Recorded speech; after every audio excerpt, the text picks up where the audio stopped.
first guest is a singer. She's also an actress, and now she's an author. Her new book is called I Don't Belong to You. That's a good title. It's available in stores now. Please welcome back to our show our friend Keke Palmer. Okay.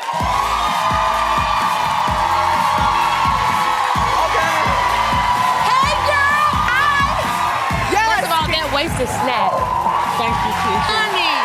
Thank you, That waist Keke. is snatched! I've lost a few pounds since last time I've seen you. Your body is like, yes. Yeah, thank you, Keke. You're welcome, girl. You're serving. And the gag is... I Girl. love that. And the gag is... And the gag is, that's definitely you. All right, first of all, I love your outfit. Thank you.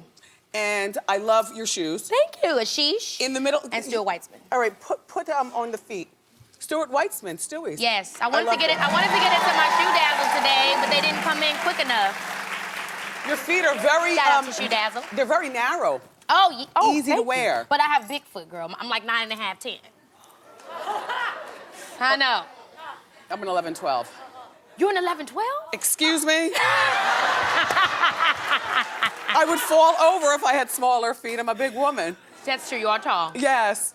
All right, so, Keke, first, the pictures that we've seen of you all around. Now, our girl is all grown up. I think the first time I met Keke... 16. You were 16 Radio. years old on the radio. And now you're 23. And I've always, I love my young Hollywood friends. I just, I kind of like live vicarious through them. And there's a slew of you young girls that I absolutely adore. The one in the middle, they were calling you Cheeky Palmer. I know, that was so funny. Now, Keke, you realize you don't have to struggle so hard to prove that you're grown up. Yeah, but I feel like people think that that's what I'm doing, no matter what. Because they want me to be a kid. It's like, I can't change their perception of me. Even though people will see me being older and they'll think, you're trying to be older. No, I'm just older. Yeah. It's like, well, hell with it. Okay, so what's your mom say when you walk out of the house like that? My mom is very Chicago. She'd be like, yes, girl, because if my body was like that, yeah. Really?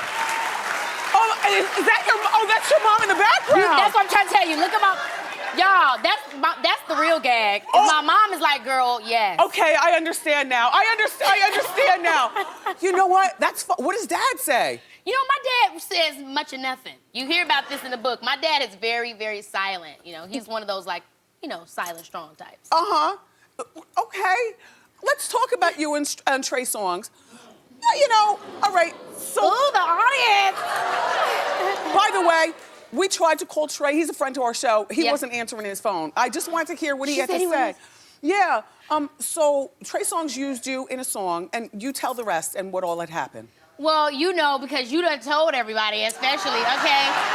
But I don't want to keep browbeating that one situation. But I will say, Wendy, I would have loved to turn on your show and saw you be a little bit more compassionate and less accusatory and ridiculous. I couldn't. Why, girl? Well, because the gag is you wasn't there. Well, but here's the deal. Here's the deal. We all know these days that singers, and to save money, all you do is throw a house party. That's true. And roll the camera. But is it right? It's not. It's normalized, and that's my problem. Forget about what you're saying to me. The thing is we're then telling girls that it's okay for them to be in weird and awkward and, potentially sexually harassing environments. Right. And they should endure it and not say nothing about it. That's why I said something about it, because it's like, look, it happens to me too. Okay, so... It happens to all of us. Just because I'm in Hollywood doesn't mean we all, as women, endure that. But at least you, unlike, random girls at the party, at least they came to you and they said, Keke, we're about to film this video. At least. He mentioned her in the video, and so... No, where's my makeup and hair? Where's my styling? But that's where I was telling you through the TV. Honey. Come on. And you were a little turned up, and you're over 21, you're able to... I'm at the party, we're having a good time, and that's my whole thing is that we have to start saying no when things don't feel right. But why did you just leave? Because I was nervous, honestly, you guys. Think about your first time that you were in a situation where someone challenged you sexually. That is not, you don't know how to act. And it was very nerve-wracking. I mean, you know how it is. You're a woman of power. How many times have you been tested in situations of how you can stand on your own and not fall at the hands of someone else? But I was the girl who would always leave, though. And I did leave. But I mean, if I hid in the closet for a couple seconds, what the hell? She hid in the closet? Okay. Yeah. All right. We agree to disagree on that. But are you still suing him? That's a dumb lawsuit. My thing is, at the end of the day, it's reached its resolution. Okay. I'll say that about it. It's reached its resolution, and it's not I'm not a hateful person, but I am the kind of person that's gonna say, I don't belong to you, and I'm gonna quiet the noise and find my voice. Interesting. There's something more to this story, something sexual. We didn't know about anything sexual. Speaking of which... Wendy, you're hilarious. No, well, there's something more to the story. In your book, yes. you talk about being sexually abused when you were younger. Is that person still a part of the cipher? Was that a family member? Yeah, it's a family member, and she's very much still a part. She, yeah. She. And so how do you treat her? Very normal, and I think that's the thing. How old were you? I was 5. And I think that's the weird thing about it, that often we can't name the things in our life is because they happen so quickly and we often have no knowledge of what went on. What does mom say? Your mom? Mom's very sad, you know, when she thinks about it because she's wondering how these things happen without, you know how parents are when they find out things going on with their kids. It's like, why didn't you tell me? And dad is still, I didn't know. And dad is still silent, your dad? My dad, he's very like, you know, well, you've come to your own understanding about things. My dad is different than my mom. Moms are always like, let me tell you how to live.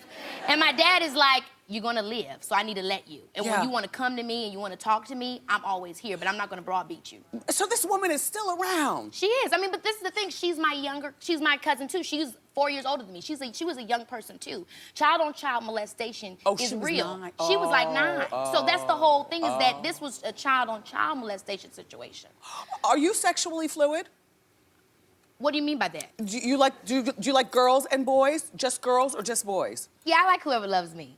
I'm the kind of person, I'm the kind of person that, you know, at the end of the day, love is defined by the individual. And what I feel today is not what I necessarily may feel 5 years from now, 4 years from now. Understood. You know, it's all, I don't want to limit myself to one feeling or one idea of anything. These young people today, Millennial diva! You are something else. You know what, Keke? Honestly, when I told the story about Trey Songz, I thought you'd be like, some people might be like, she talked about me on Hot Topics, now I don't want to go on her show, even though you were already booked. You are a girl after my own. No! She came. And we're talking. Yeah, we're talking. And this is my thing, Wendy. I don't take the things that you say personally. I like to challenge you because you are a woman that has your own opinions. Yes. And you're not afraid to back them. And you know what? I'm the same. So I can respect that. I love you. I love you. So is it true that Ice Cube was the first person to talk to you about boys? Yes. And what he said, if it's true, I so agree. Oh my gosh, he's iconic. So I was very nervous, mind you. I was shooting a movie called The Long Shots. I was about 14 years old, and he was like, you know, I need to talk to you. And I was very nervous because it seemed like a normal morning. You know, I said hey to everybody, hugged everybody. You know, mom always raised me to be polite. So I'm like, I feel like I ain't do nothing wrong. Why is this man mad at me? You're haying and hugging. Yeah, I was nervous. Okay. Because I'm doing normal stuff. Right. And so he pulled me to the side, you know, and he had, you know, his bodyguards were with him and everything like that. And I was like, I think I'm in trouble. And he's like, you know, there ain't nothing wrong. He said, I just want to let you know that you're becoming a older woman. You're 14 years old, you're growing and you're maturing, and everybody does not have the same intentions with you that you think that they do. You need to be aware of what it is you are and who it is you are so people can't exploit it. So and I didn't understand that. Ease up on the hugs, maybe? Pretty much saying, be aware of what's going on. When you're easing up, when you're hugging somebody chest to chest, they feeling something. You know what I'm saying? And when people are in your, just know what you are as a woman, what that means. And it's a harsh reality. And that's why I like, you know, I know for you, when the whole Trey Songz things happened as well, I was like, I know you have to have had throughout your career situations and like that you have felt. And I would have loved to share that with you. You know what, I'm trying to think, and I don't think that I have. I've always avoided situations. I'll be honest with you, I've always avoided situations like that. How would you say you would avoid it if it's, like if you're trying to interview somebody and the whole time that you're interviewing them, they're saying, damn, you're fine as hell. What do I have to do to get with you? Well, what would you say to a young woman that's watching a show? Because my homegirl, she just had a situation. She went to, you know, a job interview. She sells stuff. She's trying to do her pitch. And the whole time, the man is making a pass at her. Well, what do you do? What would you tell? After 30 years in broadcast, always with a hot mic, interviewing a lot of guys. And guys who would hit on, but I would say, you know, thank you, thank you at first, and then say, stop trying to divert me from what you did last week, okay? Stop with the call it out. You call it straight out. With the mic live. With the mic live. stop trying to, I appreciate, Yeah. you're also handsome. Yeah. However, I've got a boyfriend, you know what? I don't even have to rely on having a boyfriend. I just be like, look, Yeah. let's talk about what you came here for. Stop with all the flattery stuff, because a lot of times men feel like if they flatter you, you're gonna forget what your original purpose for being there was. Exactly. Well, I'm not that girl. Exactly. Never have been. Exactly. So now, who are you dating, or what are you dating now? Like, girl, what's I'm not going dating anybody because, I don't know what it is with this whole dating scene. Why? It's just weird, girl. Millennial dating is hard. All It's right. just- Yeah, but you want to know what? There are a few things that haven't changed. Like you and Meek Mill, by the way, was that a thing? Oh my gosh, no. Word in the No, you know what? People always do word in the street when you're next to somebody, y'all. Every time a celebrity is next to another celebrity, y'all know they together. No, I love Meek, but no. Do you want a piece of advice for dating? Why is it weird? Because there's some things, I get the millennial dating, but there's some I think I have a problem being vulnerable. I talk about that a lot in the book. I think that's a real issue of mine. And I also think that I have a socially acceptable addiction, which is being a workaholic.